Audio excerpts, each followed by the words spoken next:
My husband told his family her postpartum depression is getting really bad, that's why I'm never home anymore. When I found his Reddit posts asking for advice about my severe mental health crisis, I realized he'd been using my pregnancy recovery to cover up his affair. I sent his posts to his mother along with photos of him and his co-worker at 3 different hotels. His whole family disowned him within 48 hours. I'm a 28-year-old from Portland, and until 6 weeks ago, I thought I had a supportive husband who was just struggling to adjust to fatherhood. My daughter Emma was born 4 months ago after a difficult pregnancy that ended in an emergency C-section. The recovery was brutal, both physically and emotionally, but I thought my husband Jake was being understanding about the challenges I was facing as a new mom. Jake works as a project manager for a construction company, and he's always been the type to work long hours and take on extra projects. During my pregnancy, he promised things would change once the baby arrived. He talked about wanting to be hands-on father and said he'd scale back his work commitments to help with nighttime feedings and doctor appointments. I believed him because he seemed genuinely excited about becoming a dad. The first few weeks after Emma's birth were exactly what I expected: exhausting, overwhelming, but manageable with Jake's help. He took 2 weeks off work and was actually pretty great during that time. He handled diaper changes without complaining, brought me food while I was nursing, and even got up for some of the middle-of-the-night feedings so I could sleep. I remember thinking we made a good team and that maybe we'd figure out this parenting thing together. But something shifted dramatically once Jake went back to work. Instead of scaling back his hours like he'd promised, he started working even longer days. He'd leave the house at 6 a.m. and often wouldn't come home until 9 or 10 p.m., claiming he had project deadlines and client meetings that couldn't be rescheduled. When I pointed out that these hours were longer than before the baby was born, he'd get defensive and say he was working extra hard to provide for our growing family. The worst part wasn't just his absence, though. It was how he started treating me when he was home. Jake began acting like I was fragile and unstable, constantly asking if I was feeling okay in this patronizing tone and making comments about how I seemed stressed or overwhelmed. When I'd express frustration about being alone with a newborn for 14 hours a day, he'd nod sympathetically and say things like, "I know this is really hard for you right now," as if my concerns weren't valid complaints about his behavior. Jake also started canceling plans we'd made and declining social invitations on my behalf. When his sister invited us to a family barbecue, he told her I wasn't up for it without even asking me. When my college roommate wanted to meet the baby, Jake suggested we postpone because I was still adjusting. He was making decisions about my social life based on his assessment of my mental state, and it was infuriating. I started noticing other weird behaviors too. Jake would take phone calls outside or in the garage, claiming they were work-related but speaking in hushed tones that seemed more personal than professional. He'd shower immediately when he got home from work, even on days when he claimed to have been in meetings all day. His laundry habits changed too. He started doing his own washing instead of throwing everything in the hamper like he used to. The breaking point came 3 weeks ago when Jake's mother called me on a Tuesday afternoon. Linda and I have always had a good relationship, and she was calling to check on how I was doing with the baby. But instead of asking about Emma or my recovery, she launched into this gentle but concerning speech about postpartum depression and how important it was for me to seek help if I was struggling. "Honey, Jake told us you've been having a really hard time lately," Linda said carefully. "He's worried about you, and frankly, so are we. He mentioned that you've been crying a lot and that you don't want to leave the house or see people. We think you should talk to your doctor about getting some support." I was completely confused because none of that was true. Yes, I was tired and adjusting to life with a newborn, but I wasn't depressed or having any kind of mental health crisis. I'd been taking Emma for walks in the neighborhood, I'd met up with friends for coffee twice in the past month, and while I had moments of feeling overwhelmed, I was generally managing pretty well. "Linda, I think there might be some miscommunication," I said. "I'm not having any of those problems. I'm tired, sure, but I'm not depressed or isolating myself. Where did Jake get that idea?" There was an uncomfortable pause before Linda said, "Oh, well, maybe he's just being overly protective. You know how new fathers can worry. But he's been so concerned about leaving you alone that he's been staying late at work to finish projects quickly so he won't have to travel for work. He said you get anxious when he's not nearby." That's when I realized what was happening. Jake wasn't working late because of project deadlines. He was using my supposed mental health problems as an excuse to stay away from home, and he was telling his family that I was too unstable to be left alone but also too fragile to have him around less. It was the perfect cover story that made him look like a devoted husband dealing with a difficult situation. After hanging up with Linda, I decided to do some investigating. I started paying closer attention to Jake's stories about work and checking them against what I could verify.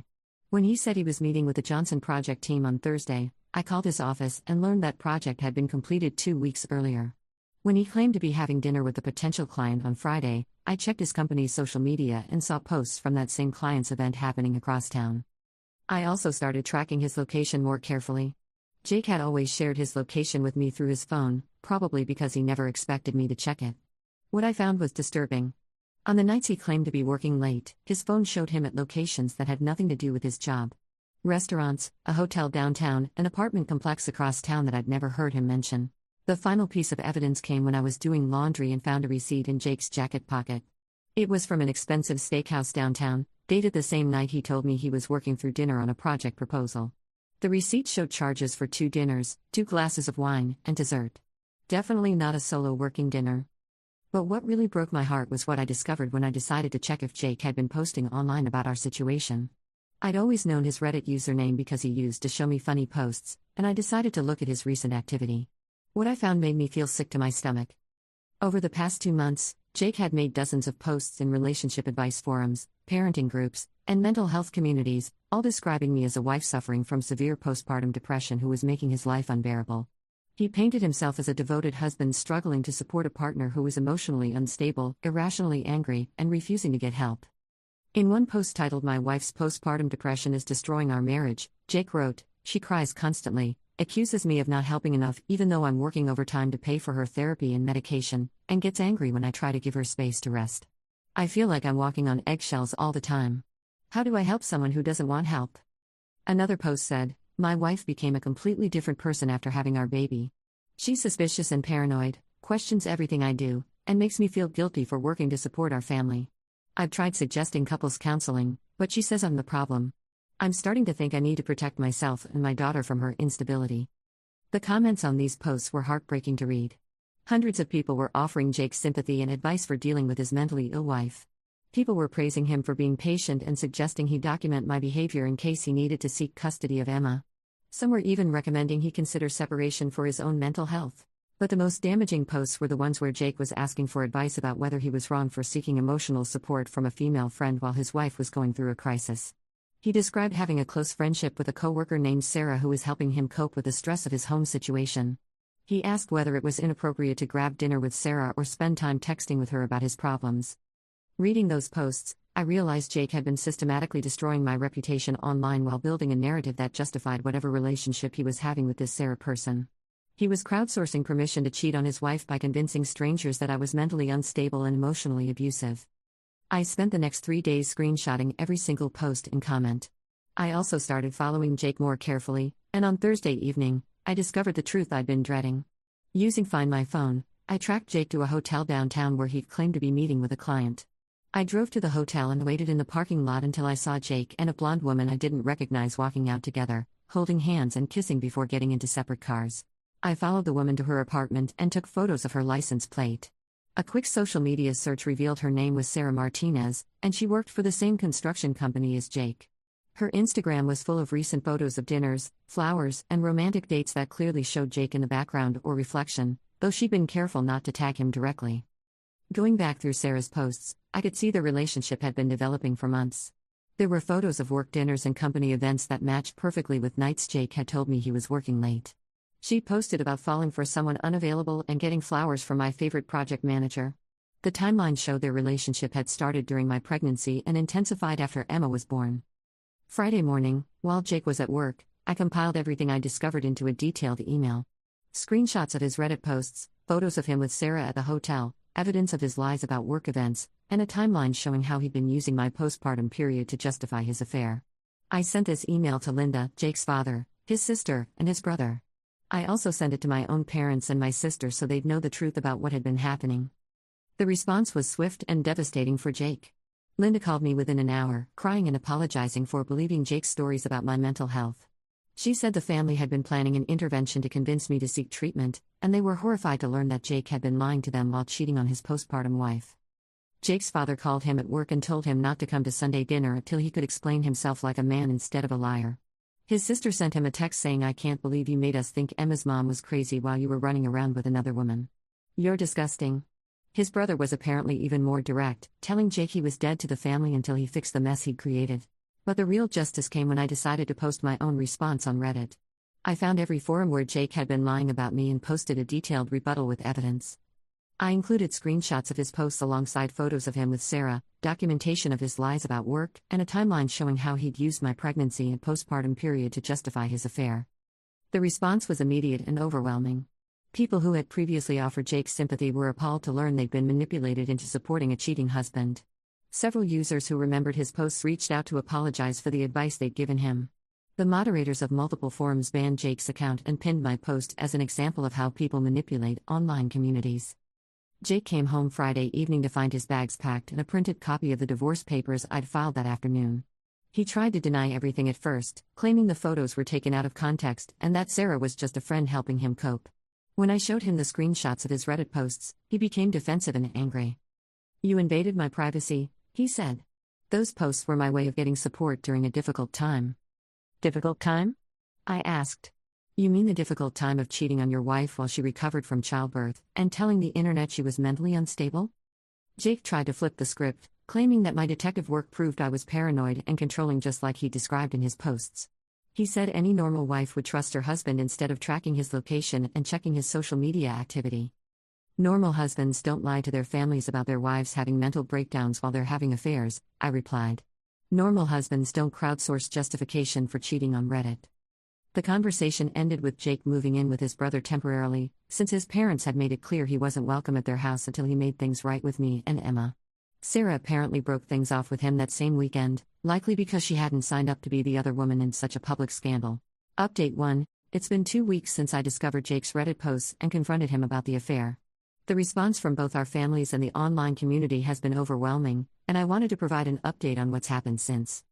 First, the legal situation. I met with a divorce attorney the Monday after I kicked Jake out, and she said I have an extremely strong case for both divorce and full custody.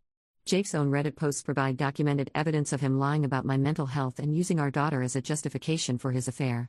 The attorney said his attempts to paint me as an unfit mother while he was cheating could actually work against him in custody proceedings. Jake has been trying to do damage control all week. He deleted his Reddit accounts after my posts started getting attention, but it was too late since I'd already screenshotted everything.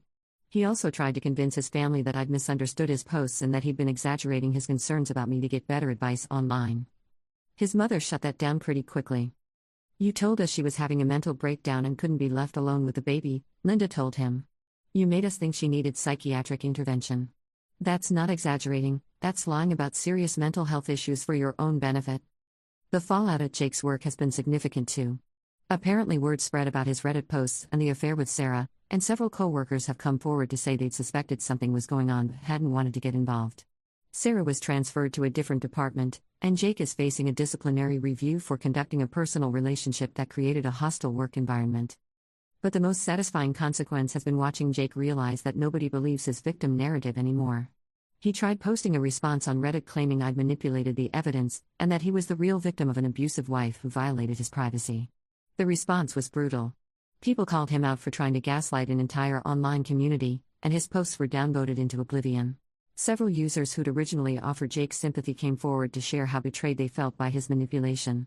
One woman wrote, "I spent time writing thoughtful advice for a man I thought was struggling with his wife's mental health crisis.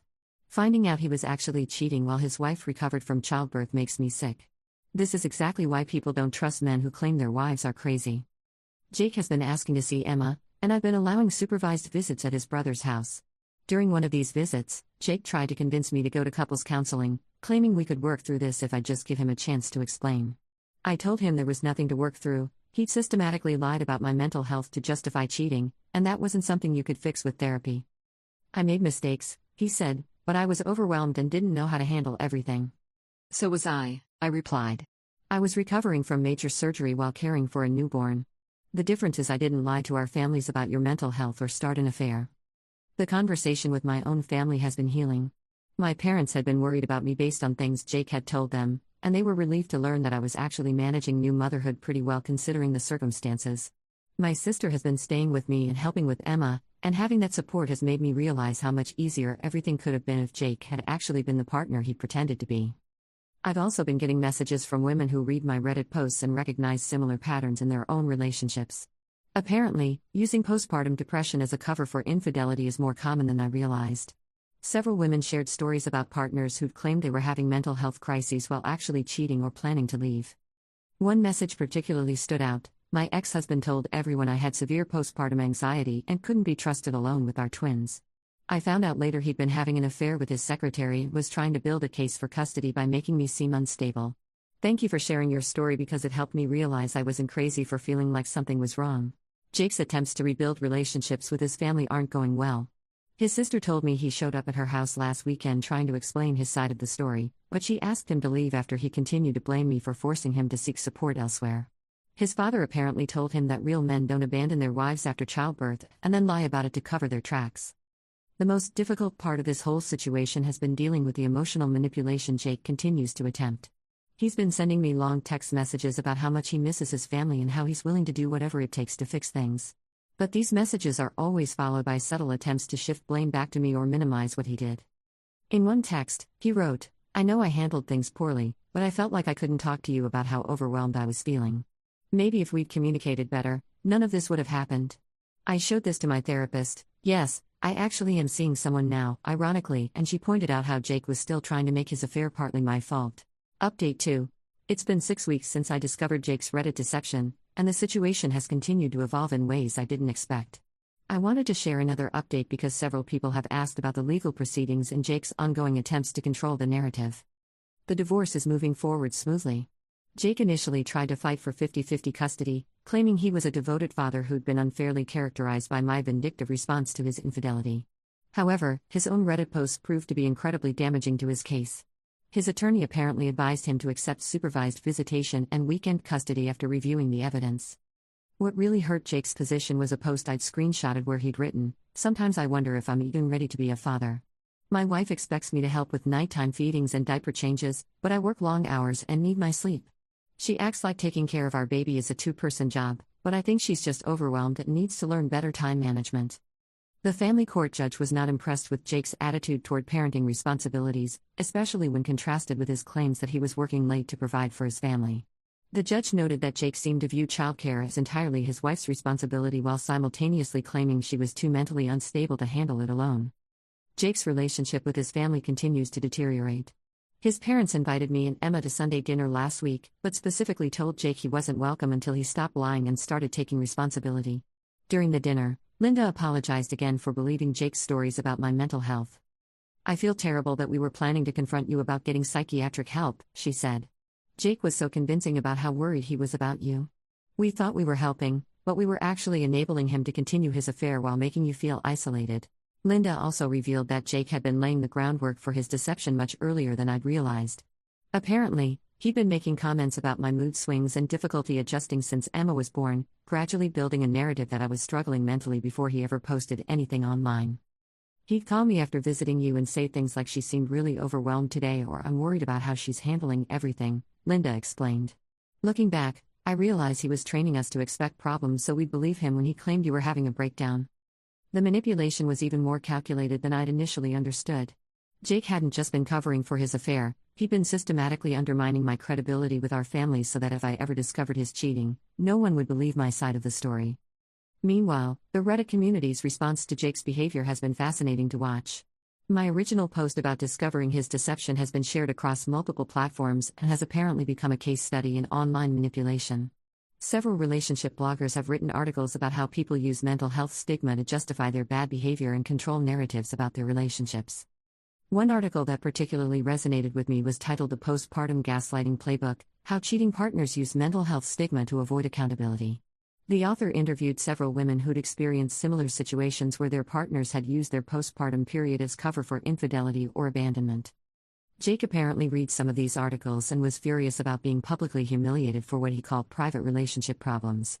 He sent me a series of angry texts demanding that I stop talking about our business online and threatening to sue me for defamation and harassment. I forwarded these texts to my attorney, who laughed and pointed out that truth is a complete defense against defamation claims. He documented his own bad behavior on Reddit, she said. "You can't defame someone by sharing their own words." The most significant development has been the impact on Jake's professional life. Word about his Reddit posts has spread throughout his company, and several female co-workers have complained to HR about feeling uncomfortable working with someone who'd publicly described his wife as mentally unstable while having an affair. Jake's supervisor called him in for a meeting last week and apparently told him that his behavior had created a hostile work environment and damaged the company's reputation. While Jake wasn't fired, He was passed over for a promotion he'd been expecting and was told that his conduct would be taken into consideration for future advancement opportunities. Sarah, his affair partner, has apparently left the company entirely. According to office gossip that filtered back to me through mutual acquaintances, she was mortified when Jake's Reddit posts became public because they made her look like she'd knowingly participated in manipulating a postpartum mother. She'd apparently believed Jake's stories about my mental health and felt used when she realized he'd been lying to her too. The financial implications of the divorce are working out better than I'd expected. Because Jake's affair and deception are well documented, and because he abandoned his family responsibilities while lying about the reasons, I'm likely to receive spousal support and a larger share of our marital assets. My attorney says Jake's behavior constitutes both adultery and emotional abuse, which significantly strengthens my position. Jake has been trying to negotiate a settlement that would avoid a public trial, presumably because he doesn't want his Reddit posts read aloud in open court. However, I'm not feeling particularly generous about protecting his reputation anymore. If he wants to avoid public embarrassment, he should have thought about that before posting lies about my mental health on the internet. I've also been contacted by a local news reporter who's working on a story about online manipulation and domestic abuse. Apparently, my situation has sparked interest in how social media platforms can be used to isolate and gaslight victims of emotional abuse. I'm considering participating in the interview because I think it's important for people to understand how these tactics work. The personal healing process has been more positive than I expected. Therapy has been incredibly helpful, not because I was actually suffering from postpartum depression like Jake claimed, but because processing this level of betrayal and manipulation requires professional support. Emma is thriving, and I'm managing single parenthood much better than I thought I would. Update 3. 3 months have passed since I discovered Jake's elaborate Reddit deception, and I wanted to share a final update on how everything has concluded. The response to my story has been overwhelming, and I've learned a lot about how common this type of manipulation actually is. The divorce was finalized last week. Jake ended up accepting a settlement that gives me primary custody of Emma, our house, and significant spousal support. His attorney strongly advised against going to trial after reviewing the evidence, particularly Jake's own Reddit posts where he documented his lies and manipulation tactics.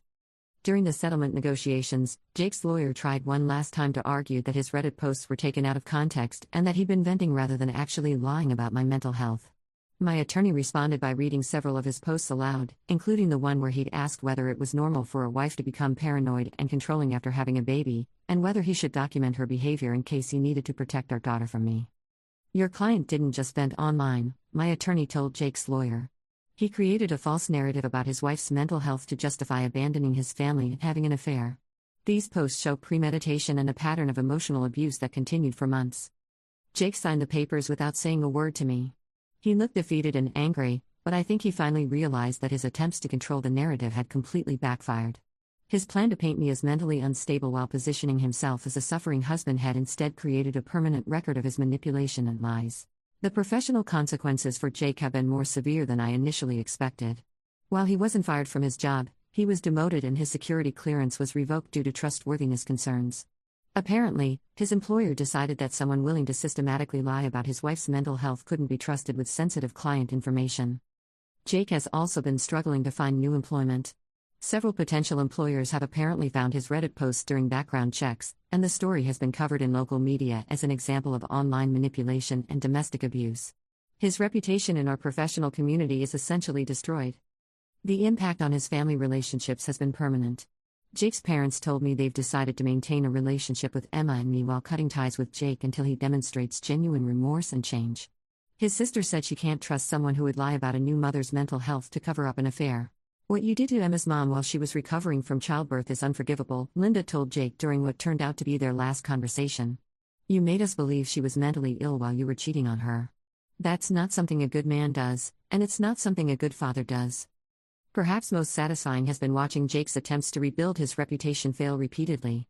He tried creating new Reddit accounts to tell his side of the story, but users quickly identified him and called out his continued lies and manipulation. He's apparently also tried dating, but word about his behavior has spread enough that several women have told me they specifically avoided him after learning about the situation. The media attention has been surreal but positive. My story was featured in a major article about digital domestic abuse, and I've been contacted by researchers studying how abusers use online platforms to isolate and gaslight their victims. Apparently, Jake's tactics were textbook examples of what experts call digital intimate partner abuse. Dr. Jennifer Martinez, a researcher at the University of Washington who studies online manipulation, told me that Jake's behavior was particularly sophisticated because he'd used mental health stigma to make me seem unreliable while crowdsourcing validation for his affair. Abusers often try to make their victims seem crazy or unstable, Dr. Martinez explained. But using Reddit to systematically document false claims about postpartum depression while building justification for infidelity represents a new level of calculated manipulation.